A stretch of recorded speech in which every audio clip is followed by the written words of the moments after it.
رسول اللہ صلی اللہ علیہ وآلہ وسلم نے فرمایا، خرچ کیا کرو اور اسے گن گن کر مت رکھو، ورنہ اللہ بھی تمہیں گن گن کر ہی دے گا۔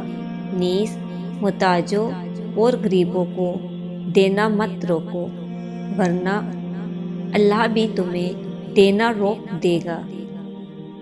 جو شخص اپنے گھر سے علم کی تلاش میں نکلتا ہے، اس کے عمل سے خوش ہو کر فرشتے اس کے لیے اپنے پر بچھا دیتے ہیں۔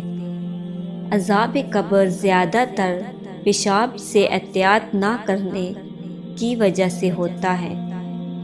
جتنے سجدے جوانی میں کر سکتے ہو کر لو، کیونکہ میں نے بڑھاپے میں لوگوں کو اکثر سجدے کے بغیر نماز پڑھتے دیکھا ہے۔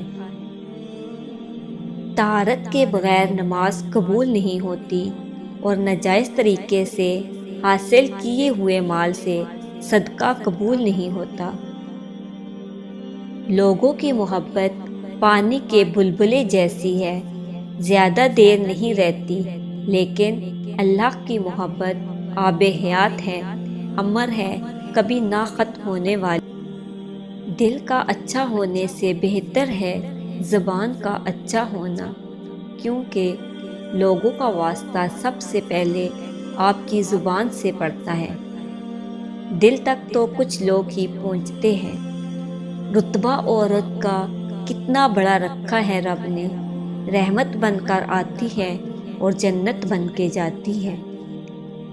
یہ مال سرسبز اور میٹھا ہے، اسے نیک نیتی سے لینے والے کے مال میں برکت ہوتی ہے، جبکہ دل کے لالچ کے ساتھ لینے والے کے مال میں برکت نہیں ہوتی، بلکہ وہ اس شخص جیسا ہو جاتا ہے جو کھاتا چلا جاتا ہے لیکن اس کا پیٹ نہیں بھرتا۔